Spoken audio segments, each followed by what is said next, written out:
For years, people treated the tension between Curtis, 50 Cent, Jackson, and Sean Jay-Z Carter like old rap history. Something that belonged to the early 2000s, buried under classic albums, business success, and time. A rivalry that had already run its course. But that idea falls apart the moment you look closely at how power actually works in hip-hop today. Because what's been happening between these two men was never really about music. It was about influence, about access, about who gets to decide what matters once rap stopped being a street competition and turned into a corporate machine worth billions. 50 Cent has always made his position clear, loudly, publicly, often uncomfortably. Jay-Z, on the other hand, has mastered the art of silence. And that contrast, noise versus quiet, is exactly why this story keeps resurfacing. The turning point for a lot of people came during the Super Bowl halftime show in February Jay, 2022. You gotta remember, On he the didn't want 50 at the surface, Super it was a Bowl. That victory was lap. crazy. Wait, Jay didn't want 50 at the Super You didn't Bowl? know that? Yeah, he didn't Well, want. I remember Eminem pushed for it. That was some hated. Yeah, I remember pushed for it, Eminem yeah. was like, I'm not gonna do it unless 50. Consider what For that hip-hop. Dr. Dre, Snoop Dogg, Eminem, Mary J. Blige, Kendrick Lamar, legends on the biggest stage in American entertainment. Then, out of nowhere, 50 Cent appeared upside down, recreating the iconic In Da Club visual that once dominated early 2000s culture. The crowd went wild. Social media exploded. It felt spontaneous, nostalgic, and perfectly timed. But according to 50 Cent, that moment almost never happened.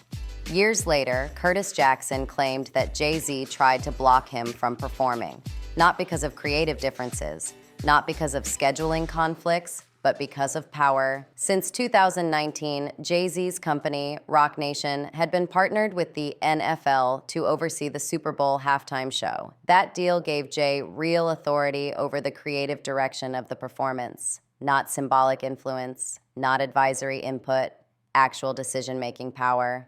According to 50, Jay-Z used that position to try to keep him off the stage. That accusation shifted the entire narrative because, if true, it meant the rivalry had moved far beyond diss records and competitive charts. It meant an old personal tension was now shaping corporate decisions that affected legacy, exposure, and history on the biggest platform in the country. 50 Cent didn't frame it as speculation. He said Jay-Z went directly to Dr. Dre and told him he didn't want 50 involved in the performance. No negotiation, no explanation, just a hard no. And here's where things get even more complicated. According to 50, Eminem stepped in and refused to perform unless 50 was included. One of the most important artists on the lineup was willing to walk away from the Super Bowl, a stage that can redefine careers, over loyalty.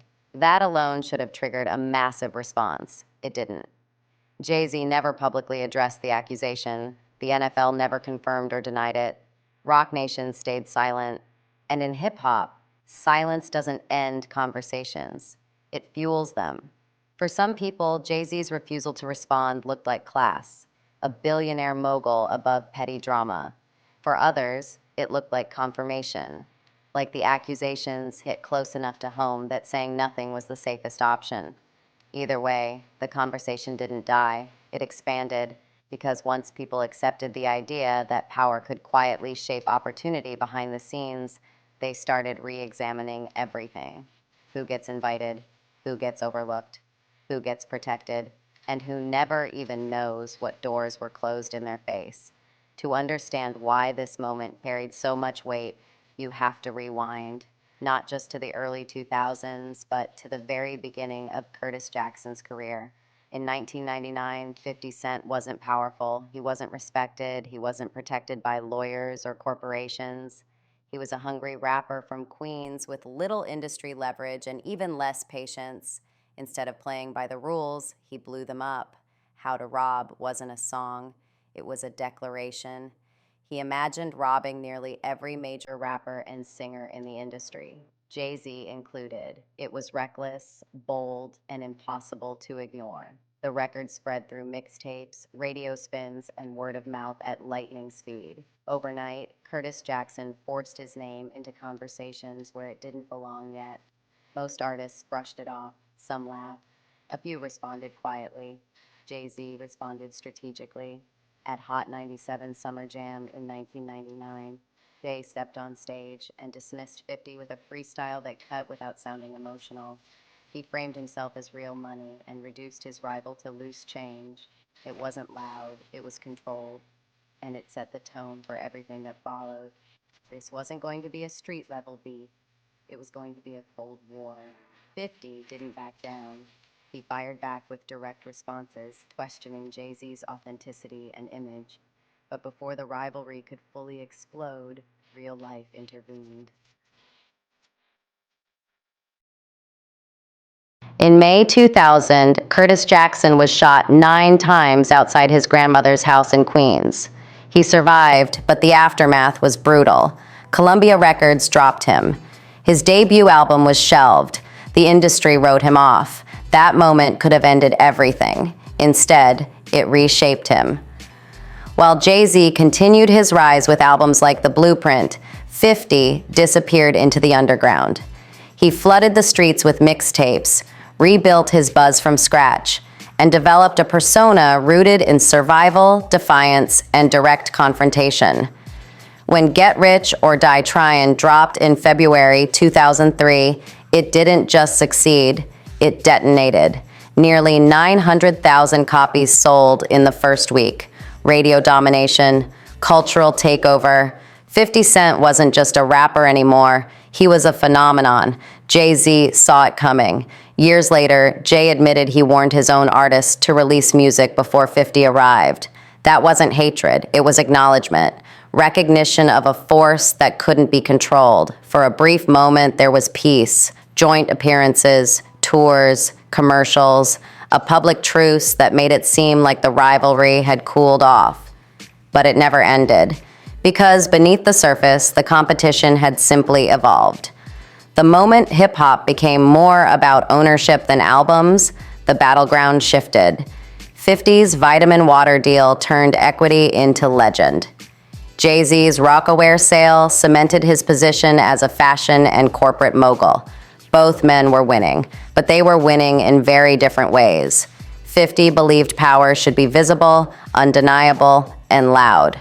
Jay-Z believed power worked best when it was institutional, quiet, and protected. That philosophical divide is what still fuels everything. Because when influence matters more than bars, silence becomes a weapon, and noise becomes a threat. And that's exactly where this story is heading next. By the mid-2000s, the rivalry between Curtis Jackson and Sean Carter no longer needed diss tracks to survive. It had matured into something more subtle and far more dangerous: competing philosophies of power. And once hip-hop crossed into boardrooms, endorsement deals, television networks, and corporate partnerships, that difference became impossible to ignore. Jay-Z's rise during this period was precise and calculated. After announcing his retirement in 2003, he returned not just as an artist, but as an executive. His presidency at Def Jam wasn't symbolic. It placed him at the center of decision-making for artists, budgets, rollouts, and industry relationships. It was the first time a rapper had fully crossed into that level of institutional control. 50 Cent, meanwhile, was moving in the opposite direction. He didn't seek corporate titles. He sought leverage. His mixtape dominance evolved into business ownership, but always with his face on it, his voice on it, his presence unavoidable. He didn't want to manage the machine. He wanted to disrupt it. That difference explains almost every conflict that followed. In 2007, the tension resurfaced publicly when Kanye West released Graduation on the same day 50 dropped Curtis. The moment became one of the most talked about sales battles in hip-hop history. Kanye won decisively. And almost immediately, 50 began questioning how that happened. He didn't accuse Kanye, he accused Jay-Z. 50 suggested that Jay's role at Def Jam had tilted the playing field, that Kanye received support, promotion, and positioning that others didn't. It fit perfectly into the narrative Curtis Jackson had been building for years, that Jay-Z didn't fight in the open. He moved behind closed doors. Jay never responded. And once again, Silence did what it always does. It made the accusation linger. Over time, Curtis Jackson's criticisms became less about charts and more about systems. He stopped framing Jay-Z as a rival rapper and started framing him as a gatekeeper, someone who controlled access, not just outcomes, someone who could decide which voices were amplified and which quietly disappeared. That perspective hardened as both men expanded beyond music. 50 Cent's move into television with the Power universe was transformative. He wasn't just starring. He was producing, writing, owning, and controlling the narrative. The shows became cultural staples, generating massive revenue and expanding his influence into Hollywood. According to 50, that success shifted how he was perceived, not as a former rapper, but as direct competition in the entertainment business. And competition in Curtis Jackson's worldview invites resistance. That belief is what fueled his later claims about the Super Bowl. From his perspective, the halftime show wasn't about nostalgia or artistic vision. It was about legacy reinforcement. It was about who gets cemented into cultural history on the largest stage possible. If you control that stage, you control perception. 50 has repeatedly said that he believes Jay-Z used Roc Nation's partnership with the NFL to quietly shape who appeared and who didn't. Not just him, others too. He pointed to rumors involving Lil Wayne, speculation that certain artists were kept at arm's length due to old tensions rather than creative direction. None of it was confirmed, none of it was denied, but the consistency of the claims mattered. Because Curtis Jackson wasn't framing these moments as isolated incidents. He was presenting them as part of a pattern, a long-running strategy where influence is exercised invisibly. That same logic carried into his most controversial argument, the Grammy discussion. 50 Cent has repeatedly questioned how Jay-Z accumulated more Grammy wins than any rapper in history. On paper, the numbers are undeniable. 25 Grammy wins. Cultural respect, industry praise. But 50 doesn't challenge the music directly. He challenges the timing. He points out that the majority of Jay-Z's Grammy success came after his partnership and marriage to Beyoncé. He frames the awards not as pure recognition of artistic excellence, but as reflections of branding, alliances, and institutional comfort. To be clear, Jay-Z had already won Grammys before Beyoncé. That's a fact. But Curtis Jackson's argument isn't about whether Jay deserved awards. It's about how the industry decides who deserves them. He often contrasts Jay-Z's Grammy count with artists like Tupac Shakur, who never won a Grammy despite massive cultural impact. To 50, that disparity exposes an uncomfortable truth.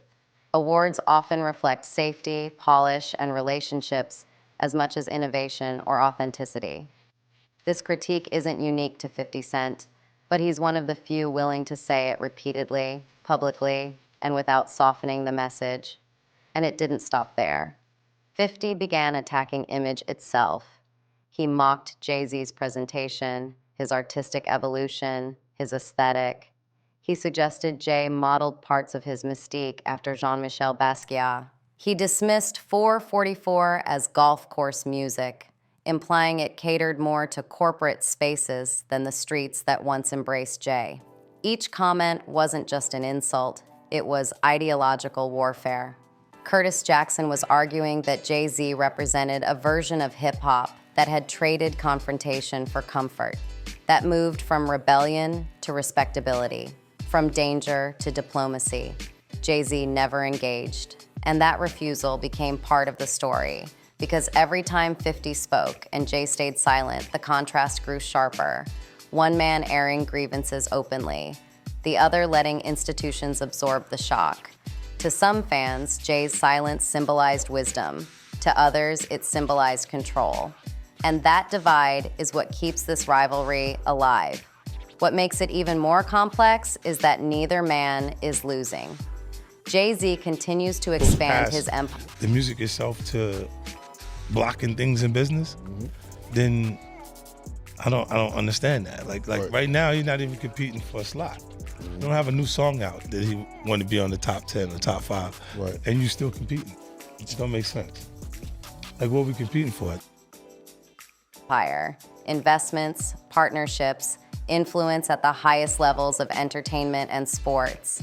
50 Cent continues to dominate through visibility, audience connection, and cultural relevance. They exist at the same level, but on completely different planes. And that's what makes their conflict impossible to resolve. Because you can't defeat someone who refuses to acknowledge you, and you can't ignore someone who refuses to stay quiet. The truth likely exists somewhere in the middle. Jay-Z is undeniably strategic. Curtis Jackson is undeniably confrontational. Both approaches work. Both have built billion-dollar legacies. Both have shaped hip-hop in ways that can't be undone. But when power replaces art as the primary currency, rivalry stops being personal and starts being philosophical. That's what this really is, not a feud, not jealousy, not bitterness, a disagreement over how power should be used once you have it. And as long as both men continue to operate at the highest level, one from the shadows, one from the spotlight, the tension will never disappear. Because this story isn't finished. It's just moved into its most dangerous phase yet. What makes this rivalry so fascinating isn't who's right or who's wrong. It's that Curtis, 50 Cent Jackson, and Sean Jay-Z Carter represent two completely different ideas of power in modern hip-hop, and neither one has lost. Jay-Z moves like an architect, quiet, calculated, institutional. His influence lives inside contracts, partnerships, and boardrooms. When he speaks, it's rarely emotional. And when controversy hits, he lets time, lawyers, and silence do the work. That approach has allowed him to build an empire that looks untouchable from the outside. 50 Cent moves like a disruptor, loud, visible, relentless.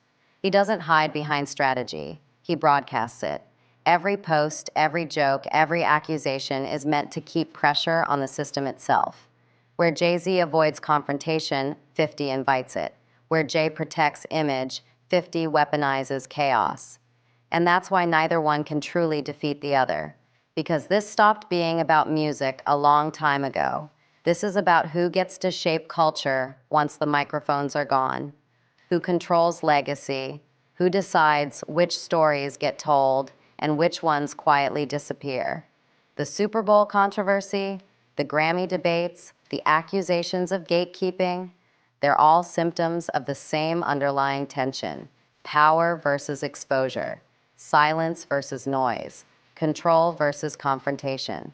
What's telling is that after more than 2 decades, both men are still here, still relevant, still winning, and still circling each other without ever landing a final blow.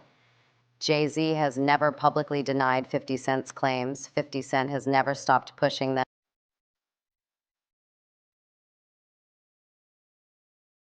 That stalemate says everything, because in today's entertainment industry, silence isn't weakness, it's strategy, and noise isn't recklessness, it's leverage. Both approaches work, both protect power in different ways, and both reveal uncomfortable truths about how hip-hop evolved from rebellion into big business. This isn't about canceling anyone. It's not about picking sides. And it's definitely not about nostalgia. It's about recognizing patterns. Why do certain artists gain access while others don't? Why are some voices amplified while others are quietly sidelined? And why does questioning the system always come with consequences? Those are the questions this rivalry forces people to confront. And until the industry answers them honestly, stories like this won't disappear. They'll keep resurfacing, louder, sharper, and harder to ignore. Now, I want to hear from you. Do you think 50 Cent is exposing real power plays that happen behind the scenes? Or do you believe Jay-Z's silence proves this is all noise without substance? Drop your thoughts in the comments. And if you enjoy deep dives into celebrity power, hidden industry dynamics, and stories the mainstream avoids, make sure to like this video, share it with someone who follows hip-hop culture, and subscribe to I Love Gossip.